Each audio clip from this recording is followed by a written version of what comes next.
Hey everybody, this is Steve from Average Joe's Fantasy Football, and we've got your Week 6 waiver wire video. Hopefully you guys had a good Sunday. Hopefully your players performed well. There obviously were some great studs out there, and there were definitely some duds. And obviously injuries did occur, which is why these waiver wire videos are so helpful, okay?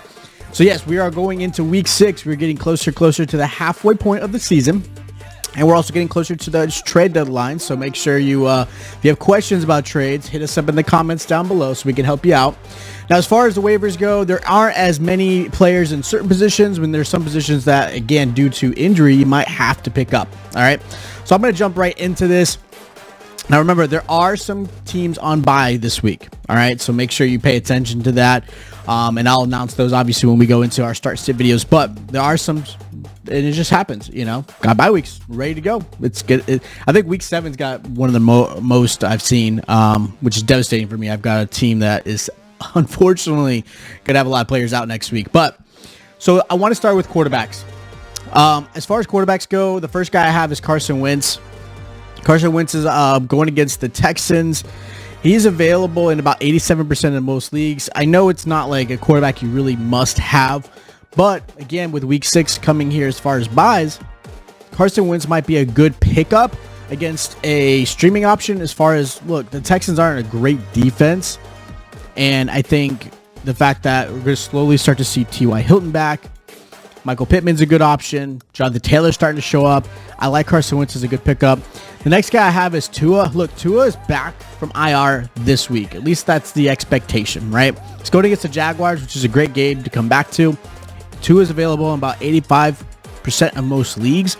So if you are looking for maybe a backup quarterback or even just a quarterback to kind of fill in just in case for some bye weeks coming up, I like Tua a lot. Now, as far as running backs go, again, running backs, this is going to be a little interesting. So the first guy I've got is Michael Carter. Look, we'll talk about the injury situation with Saquon, but I have Michael Carter as a good pickup. He is going into a bye week this week. He is available in about 54% of most leagues, but he's had a touchdown each game in the last 2 weeks, and I'm starting to see a little bit more snap share with him, and I think they'll probably start playing him a little bit more towards the end of the season, especially with the fact that the Jets aren't a great team.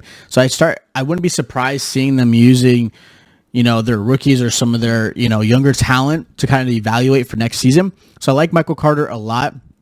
The next guy I have is actually going to be Devontae Booker. Now, obviously, Devontae Booker is going to be more of a streaming option for the next few weeks. The news is right now, Barkley is expected to miss 2 to 4 weeks due to his ankle. And if you saw what happened yesterday, that poor guy, I mean, he steps on another player by accident. He rolls his ankle and it swelled up massively, bigger than a softball. I mean, that thing, and I just, as a Cowboy fan, I hate to see that because I want our teams to play against very competitive, teams to really show if we're good or not. Losing Saquon early was not good for anybody who started him, but Devontae Booker is a good option. He did fairly well, filling in right at the end, obviously. He's really going to be the guy for the Giants. He's available in 95% of most leagues, of course, because nobody expected to have him. They are good against the Rams, so that's one hesitation I do have as far as a start this week, and we'll talk about that, but I do like Devontae Booker. Next guy I have is Myles Gaskin, and it's surprising I have to say Myles Gaskin, not to the fact that it's surprising you have to pick him up. It's more so that he's still available in about 27% of most leagues. That's a pretty high number for a guy that was expected to be an RB1 going into the season. And obviously he had to perform that way. All season, I didn't even have him as a sit this week. He was an RB3, if that. They just did not use him properly. He had a breakout game finally against, here's what I'll say. When I watched some of that game, they used him a lot in the passing game, which helps obviously anybody who's got PPR. He was used in the red zone properly. All right.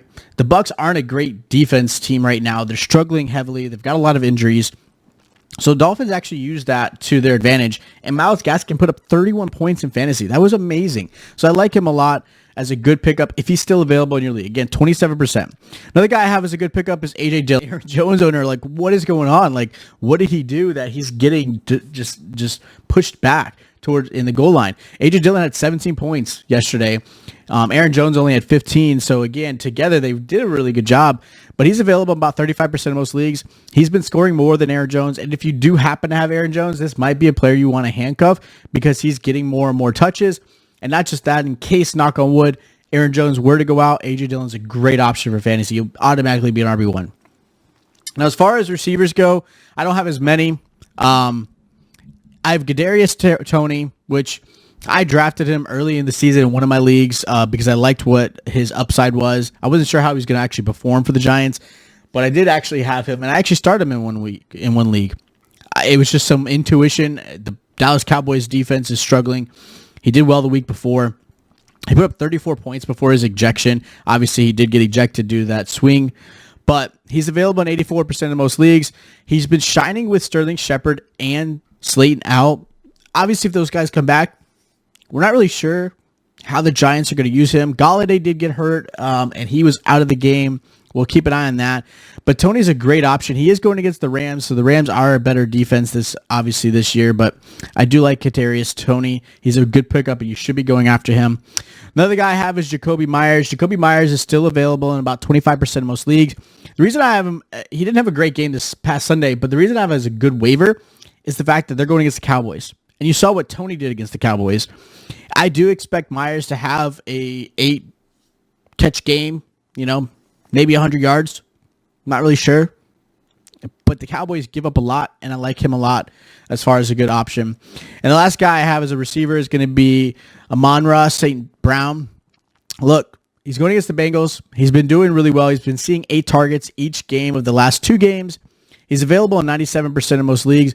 He's, again, one of those guys that you might want to play as a flex or just to kind of pick him up, or especially if you're a dynasty league, he's a good option to grab just because you're seeing that he's starting to get a lot of those targets from Jared Goff. They're starting to believe in him a little bit more. And again, like I said with Michael Carter, I think when you're a team that's underperforming and not doing well, I think they're going to start utilizing these younger players and rookies to kind of see and perform and evaluate how they perform so they can figure out what they're going to do in the next season. So I do see a lot of those guys starting to ramp up. And as far as the tight ends go, I've got Dan Arnold versus the Dolphins.